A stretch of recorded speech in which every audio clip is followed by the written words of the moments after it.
Welcome everyone to Weekly News and a DW Main Major Tidbit, and the topic for this video is Marcos, bati ang Dutertes.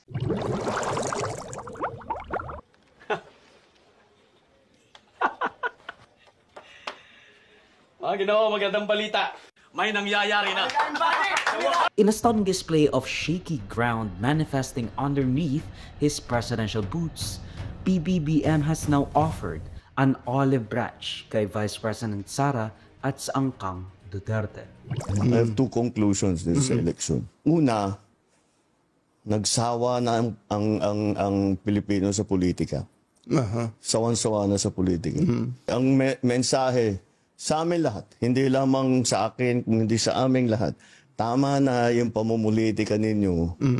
At kami naman ang asikasuhin ninyo. Tama rin naman eh. Yan naman talaga ang dapat natin ginagawa. Kaya mabuti. O, tapos na yung eleksyon. Tama na yung politika. Tama na yung politika. Yung pangalawa, disappointed ang tao sa serbisyo ng gobyerno. Hindi nila nararamdaman at masyadong mabagal ang galaw ng pagbubuo ng mga project na hindi pa nila maramdaman. Ako, ayoko ng gulo. Gusto ko makasundo sa lahat ng tao. Mas maganda, marami na akong kaaway. Hindi ko kailangan ng kaaway. Kailangan ko kaibigan. Ewan ko, kahit hanggat maaari, ako, ang habol ko ay yung stability, peaceful, para magawa namin yung trabaho namin. Kaya ako, laging akong bukas sa ganyan.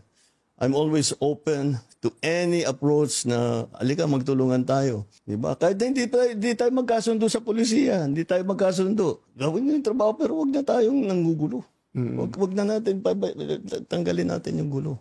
Mukhang unti-unti nang nare-realize ni BBM na you don't have the votes.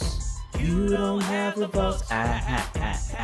You're gonna need congressional approval when you don't have the votes. Sa paparating na impeachment trial ni VP Sara Duterte, which will be facing a lot of either centrists sa laban ng Marcos Duterte or will outright vote for her acquittal, no questions asked. We can relatively safely predict na Senator Amy, the two Villas, Marcoleta, Padilla, Bongo, and Bato will vote to acquit the Vice President, which makes up more than 1/3 of the senators. Kasi again, 24, 8, 16, 24. So, basically, dead in the water.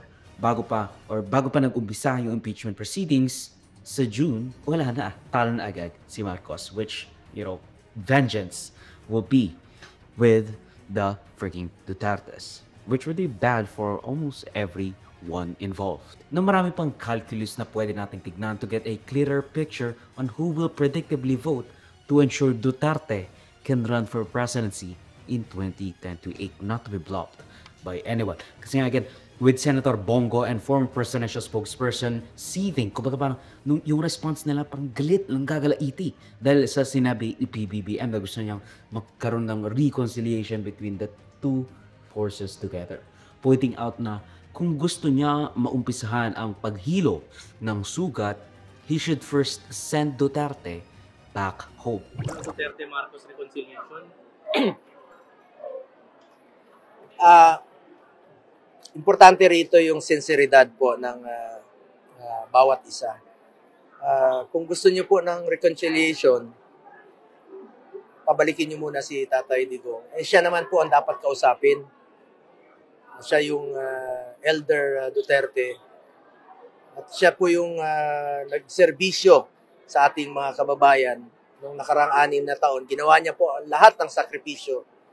Ngunit pinadala po siya dun sa Hague. Kaya po, well, as far as 2 or 3 months ago, a mutual friend of ours made a move asking me if it is possible to reconcile the two.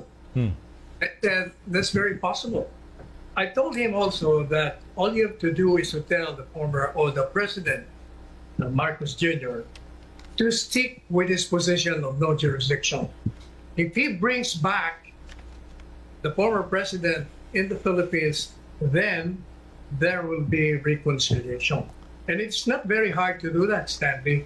All he has to do is to ask ICC to bring back the former president here, because his position at the very inception was there is no jurisdiction. Obviously, that won't happen. It won't.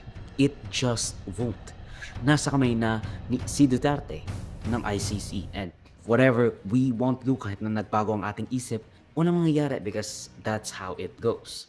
But let's back up. I mean, gaano ba kalakas ang naging hold ni Marcos sa Kongreso as reflected by the 2025 midterm elections? Well, now among the 200 or so impeachment complaint signatories na nag-impeach kay Sara noong February 2025, mahigit 100 lang ang na-re-elect. Now, you might say, well, hindi naman lahat ng mga pumirma doon re-electionist. Yung iba pumunta ng ibang posisyon or tumakbo sa ibang posisyon katulad nila Franz Castro, Raul Manuel, hindi nga tumakbo ulit, and Brosas, or ang sinasabi mo hindi naman lahat ng pumirma doon re-electionist. Yung iba pumunta ng ibang posisyon, nag-retire o term limited. To which I say, shut up, okay? Shut up. This is my story. This is what I'm going to tell. Pero in all seriousness, 100 sa 200 pumirma lang ang nakabalik sa Kongreso. I mean, ain't that a bit weird? I mean, nagkakaroon pa ng ugong na Romualdez does not have the votes to win the speakership, na Romualdez could be challenged by Pulong Duterte either by aiming for speakership or minority leadership.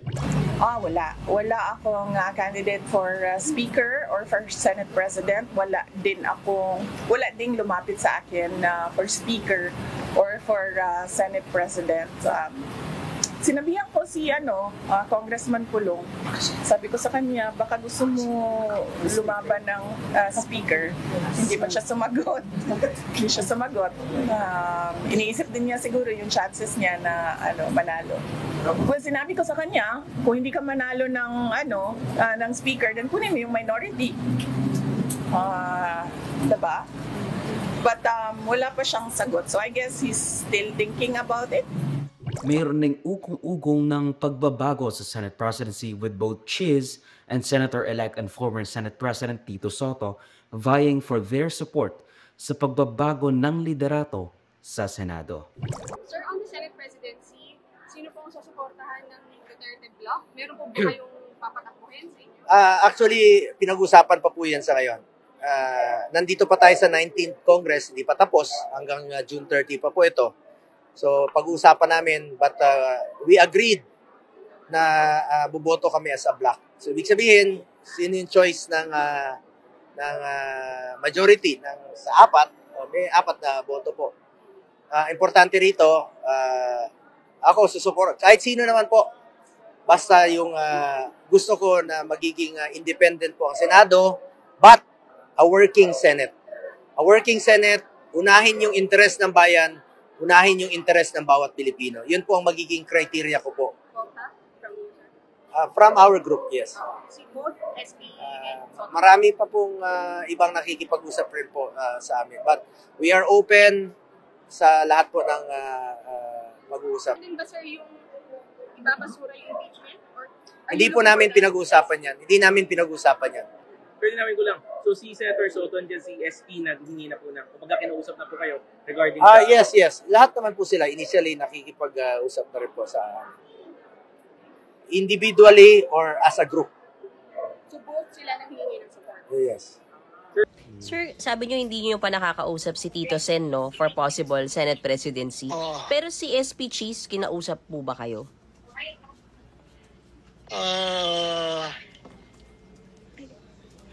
Merong mga text na Si SPC, basically, sir, generally, anong laman ng text message, sir? Basta ang conclusion siya, pag-uusap pa kami yung block namin. Usapan pa namin. Hindi kami magkakama ng final decision dahil andun pa sa abroad si Senator Padilla.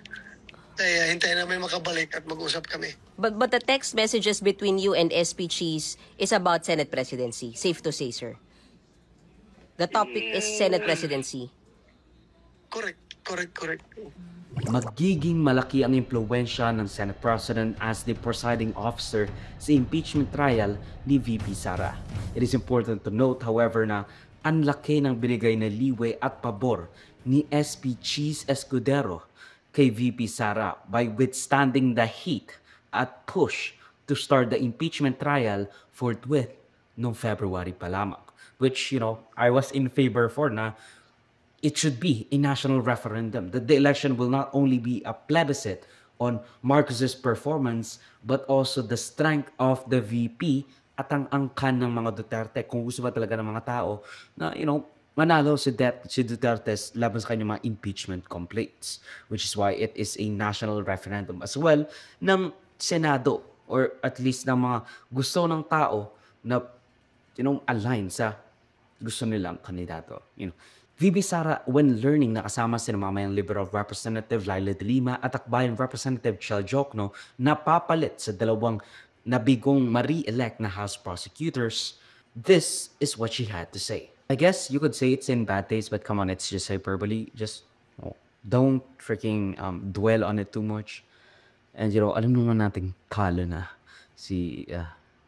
yung impeachment complaints, which is really weird. Lalo na at ngayon, nagkaroon ng massive kind of push or at least request by BBM to, have some sort of courtesy resignation by all cabinet undersecretaries or cabinet secretaries and appointees na kanyang inapuan over the last 3 years. Ang video clip na ito ay galing sa aking series ng News Renworthy Recap. Check the entire videos for the complete weekly news recap and subscribe to the channel to be kept up to date sa mga local at global news na I'll make sure will be interesting to you. Particularly you, whatever your name is. Hindi ko alam, sorry. Salamat sa panonood mga ka-farmy. Like, subscribe, follow me like sa socials and avoid Joseph that will be linked down below. So susunod, of course. Paalam.